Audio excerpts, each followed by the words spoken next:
Hi everybody, it's Deb with Deb's RV Services and welcome to today's video. Today I'm going to tell you all about the Lazy Daze inspection I did in Oregon for my client. So first I want to just go through how this started. This woman hired me and she is a person that was in the process of selling everything she had so that she could move into either a travel trailer, motorhome. She hadn't decided on what she was going to get yet. She wanted something of quality, and she also wanted to make sure that it was mold free. So I hear from a lot of people that they have different allergies to environmental things or molds, toxicities, and they want to be free from that. So they want to find something. They really need to make sure that there has been no mold or water intrusion in an RV because they're trying to stay away from all those harmful toxins. So we had a big discussion just about what was her prior history, her what she was, her goals, what she was doing. And she had hired me originally for a 1-hour consultation. She had a lot of questions pertaining to the types of RVs and various questions about my own Lazy Daze and my experience. And then she hired me for one more half-hour consultation, and we went through some other questions that she had. Now, after this, she let me know that she happened to find a Lazy Daze for sale, and she was going to go take a look at it. And if it looked good to her, she wanted to go forward with an inspection. But at the time, she was looking for having an inspector in her area do it. So I gave her the website. And I told her, listen, if you need my help if you find an inspector in that area and you want me to help you pick the right one, I would be happy to do that. I don't know all the inspectors all over the country. So if I knew who they were, I would be able to recommend or refer, but I didn't know the inspectors in that area.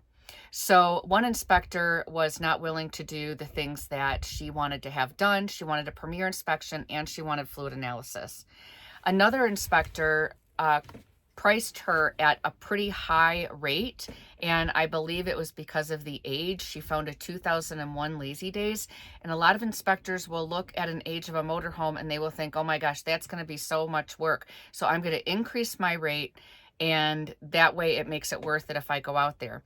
And for somebody that doesn't understand Lazy Daze, I can see that. But I know Lazy Daze, and I'm not afraid to inspect something old, especially quality RVs. It doesn't bother me. So when she found out the rate of that person, she said, you know, for that rate, I could just hire you. And that's kind of what started the ball rolling. So we had so many discussions that we started to kind of form a little bit of a bond. So she was really comfortable with me inspecting it. She really wanted that.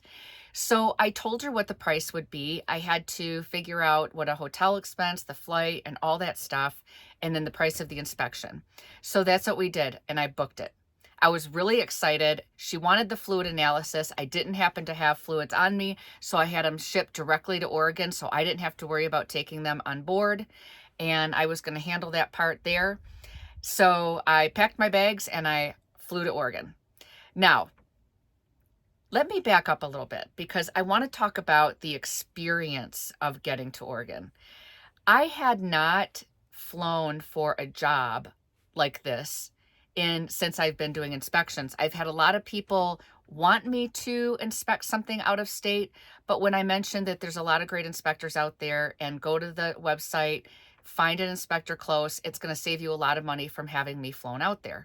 Not that I don't want to do it. I'm happy to do it, but I'm just trying to help people save a little bit of money. So when I got to the airport, I arrived at 9 a.m. and my flight was supposed to leave at like 11 something. And I sat there and I was all ready, got my baggage checked, did everything, and I was just waiting in my seat, excited to get on the flight, and it was only like maybe 2.5 hour flight. Well, first it was a delay. Then it was another delay. Then it was, we have no pilot. So it ended up being a 7-hour delay. They had to find a crew, call them in, and get them to fly us to Oregon. So at this point, by the time I got on the flight, it was like way past my bedtime. And I was super tired. I opted for a row in the back, hoping I could really rest and stretch out because a lot of people canceled the flight, so they weren't going to go on this same flight that they originally, because it originally was a packed flight, but it no longer was because a lot of people just changed their flight or canceled. So anyway, I finally got on the flight and I stretched out in the back, but I didn't sleep or anything because I just can't. And I arrived there and I still had like an hour drive, an hour and 20-minute drive to the hotel. So I got my rental car and I drove, and it was these long winding roads and they were beautiful. I could tell that it was beautiful forest, but it wasn't so easy for me at night because now it's after 9 o'clock or so at night, and I think I got in at like 10:30 or something at my hotel. So it was roughly around that time. It was dark out and it was these winding roads in the forest, and I should have directed my GPS to put me on the highway, but instead I allowed it to just direct me the quickest way, and I ended up going through the forest. So anyway, it was a long day. I got to the hotel, and even though I went to bed late, I still didn't sleep in late. I have a thing, an internal time clock, and I'm sure a lot of you can relate. It doesn't matter what time you go to bed, you're still going to wake up when you wake up. So I still woke up at 5. So got up, got ready for the inspection. Oh, wait, I'm forgetting a crucial point. When I got my luggage and I got it to the hotel, I realized that the TSA had gone through my bags and they lost one of my charging cords. So this was a really, really important piece because when I do inspections, I have a phone that I use that's called a companion device. I use a laptop that I can put the report onto and work on it. So I have to have all these things charged, plus my regular cell phone and then my tablet. So I only had, what I ended up doing is I had one charging cord that was for my device that I could connect to my laptop. So it was a slow charging though. So I had my device that I needed for the inspection connected all night so that it would charge up. Well, luckily when I got to the inspection, my wonderful client gave me a charging cord so that I could continue to charge other devices, and then I was able to charge halfway through the process, and it all worked out. So let's get on to the actual inspection. This is a 2001 Lazy Daze, and it is a mid bath, not a rear bath like I have. So it's a mid bath, and I loved the layout because it has the twin beds in the back, and then you have the bath section in the midway, and you have the door that can block off the back bedroom and then leave you with the dining area in the front. I just loved having the different layout. I thought it was really great. But what I noticed right away is that the prior owner took really good care of this RV.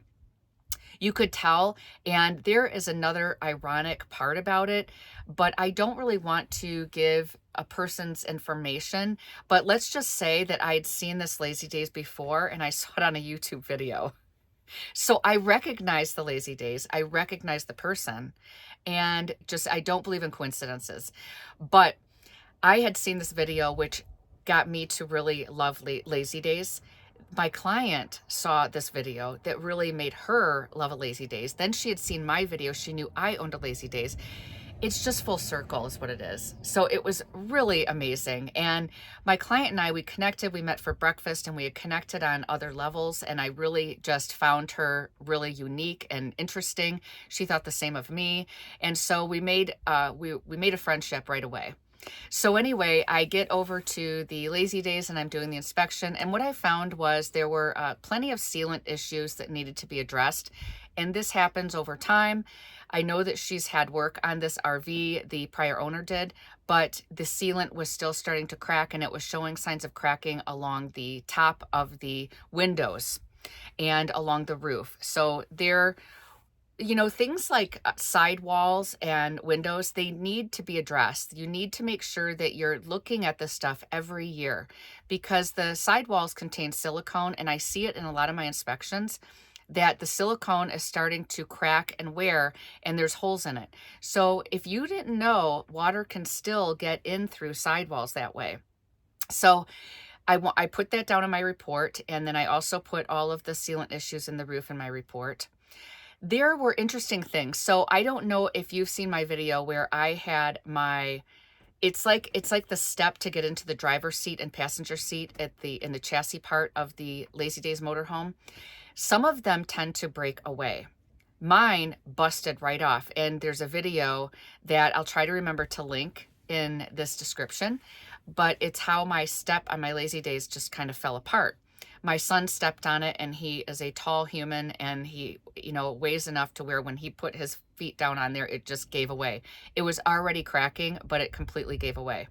Well, I did a temporary fix on my motorhome, but when I was checking out this 2001 Lazy Daze, I noticed that there was a reinforcement there.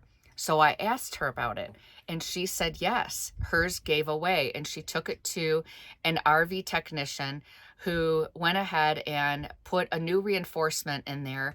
And I thought that was really cool. I took a picture of it in a video so that I could remember, and I want to do more to my stairs to keep them up in where they're supposed to be. What happens is in the Lazy Daze, there's some wood in the stair area, and as you're driving, and if you go through wet and moisture, it splashes up in that stair area, and you can end up getting some rot in the wood, and then the stair can give away eventually. But the stair's fiberglass, so to fix the stair is a whole other thing, but you can reinforce it by getting some reinforcement. So anyway, I noticed the reinforcement there.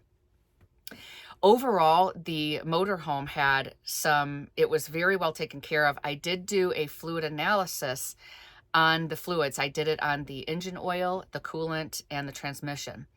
Now, the engine oil came back really well, but the transmission came back with, I believe it was high levels of nickel. And so it was a severity level of a 3, and so was the coolant.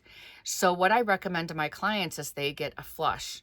They get a flush of the transmission, a flush of the coolant, and then also having it checked by a regular mechanic, a person that understands chassis and fluids and the engine, the whole system of the chassis, is a better person than me.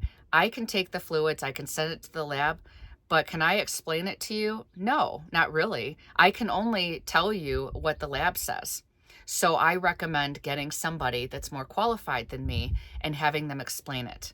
So that's what she's going to do. And she is going forward with the purchase of this motorhome, and the things that we found on there that aren't up to spec, like the sealant and everything, she's just going to have repaired. She has plans for this. There was also one area in the bathroom where it looked like there was a piece of, like, it's just a trim piece. This kind of, they do this in RVs. They hide plumbing and stuff like that by putting like an angle trim piece of like plywood or something that they put over the top of that, and they screw it down. Well, that piece there had looked like some rot on it, but it's from the shower. It looked like it was splashing outside of it and on that area. Well, I can't see beyond that area. So it just looked like it was dried. The wood had dried and it was a little rotted, but I didn't see any other signs of softness or anything that told me that there was moisture or anything behind there. But I did recommend that she unscrew that area and look behind there to see what it looked like.